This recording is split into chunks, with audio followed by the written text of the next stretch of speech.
Quitter la maternité, les bras chargés et l'esprit occupé, avec entre les mains une vie et dans la tête, cet inconnu vertigineux et ses certitudes aussi. Chérir cet enfant, l'amuser, le protéger, le nourrir, l'éduquer, le soigner. Une évidence, du bon sens, mais en fait, c'est obligatoire et c'est écrit dans la loi relative à l'autorité parentale. Une loi qui, on va le voir, s'adapte aux évolutions de la société. Rapport au numérique, manière d'instruire. Mais avant de s'attaquer à ces nouvelles préoccupations, intéressons-nous à nos devoirs élémentaires. Que se passe-t-il quand, en difficulté financière, on ne parvient plus à nourrir, loger, protéger cet enfant ? C'est là qu'Alex Farieux intervient. Mandaté par le juge des enfants, il reprend en main les comptes bancaires des parents qui en ont besoin. Tous les mois, je perçois les allocations familiales, enfin en tout cas les prestations liées aux enfants. Le juge, il est saisi en général par le biais d'un signalement.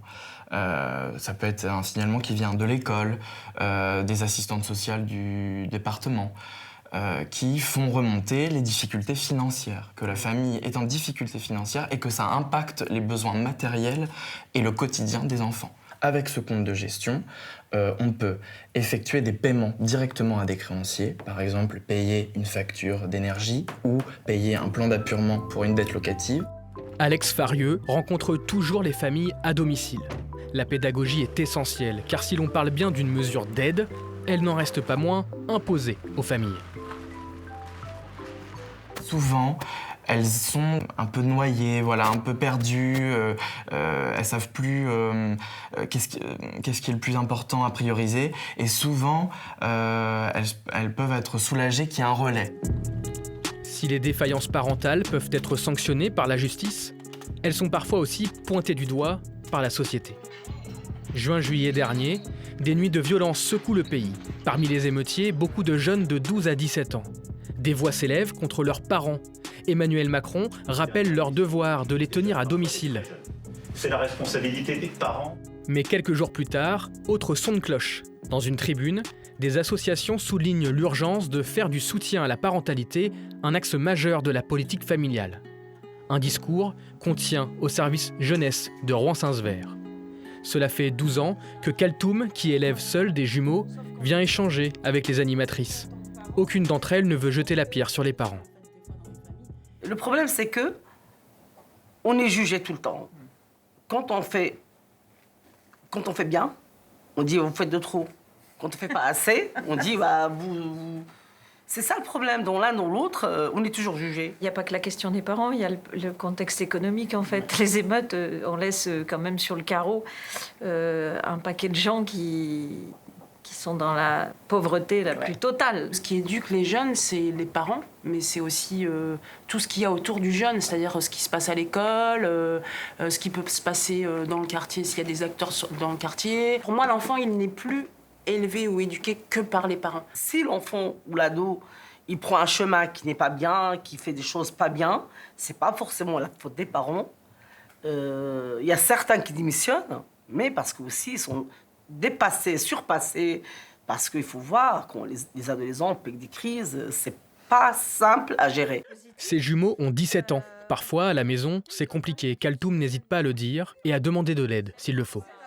Il n'y a pas de science infuse, il n'y a pas de mode d'emploi, il n'y a rien. On est là, on a des enfants, on est en face des enfants. Des fois, on ne sait pas quoi faire.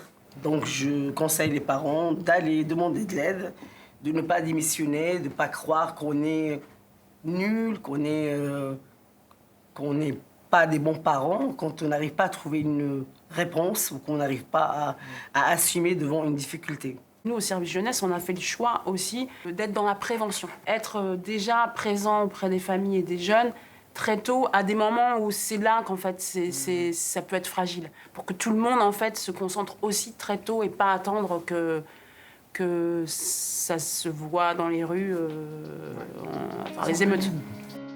Plus de soutien, moins de jugement, voilà ce que ces mamans réclament.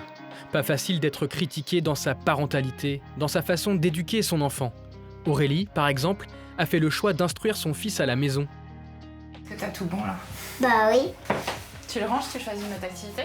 Choix aujourd'hui remis en cause par l'institution. Hypersensibilité auditive, possible phobie scolaire, troubles autistiques en cours de diagnostic. Selon sa maman, qui l'a inscrit dans 3 établissements auparavant, Aloïs est mieux ici. Mais ce n'est pas l'avis de l'Académie de Normandie. L'autorisation d'instruire votre fils dans la famille au titre de l'année 2023-2024 est refusée. Aloïs devrait être à l'école en ce moment même. Officiellement, en le gardant à la maison, Aurélie ne respecte pas la loi. On ne comprend pas très bien pourquoi cette année on nous refuserait quelque chose qui en plus l'année dernière nous a été autorisé. Pour changer la donne, Aurélie a engagé un avocat et compte exploiter tous les recours possibles, jusqu'au Conseil constitutionnel s'il le faut. Il y a eu une modification législative, c'est-à-dire que des lois de Jules Ferry sous la Troisième République jusqu'à la rentrée de 2022, l'instruction en famille était soumise à un régime déclaratif.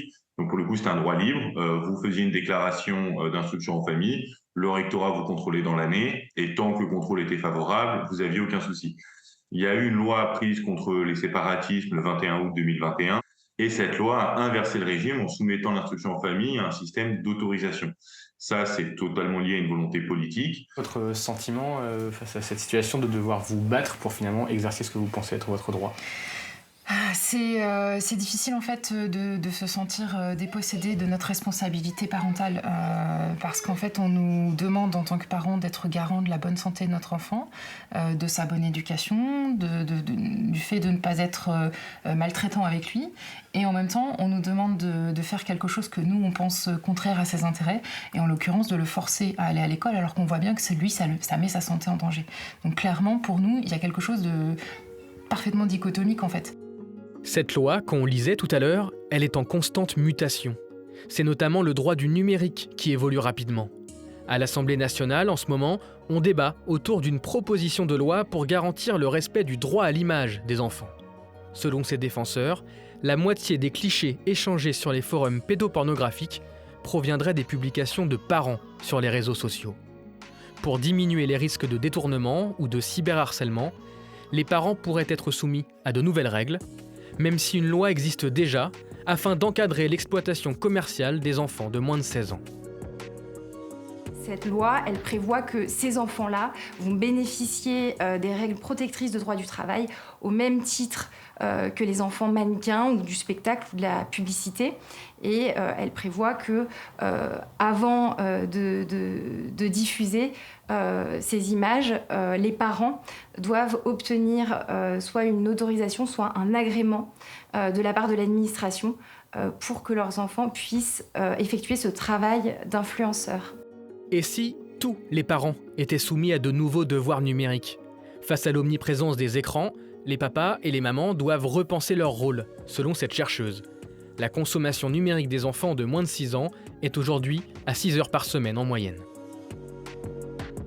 Je ne sais pas s'il faudrait passer par une loi sur les écrans, mais on ne peut pas laisser des enfants, des jeunes enfants, mais même des adolescents et des jeunes adultes sans les avoir éduqués pour devenir des usagers responsables, avertis et ayant développé leur sens critique. Quand en tant que parent, on offre un vélo à son enfant, on va le mettre en garde contre les dangers, on va l'accompagner. Et bien quand on offre un smartphone, il faudrait réussir à déployer la même énergie pour transmettre une éducation numérique, même si il ne faut pas diaboliser les réseaux sociaux, il y a quand même beaucoup de dangers. C'est vraiment ça la responsabilité aussi, et reprendre l'autorité parentale aussi sur le territoire numérique. Il y a les difficultés financières ou relationnelles, très concrètes. Il y a la pression sociale et les dangers virtuels du numérique. Les parents ont autant de devoirs que d'obstacles pour les accomplir.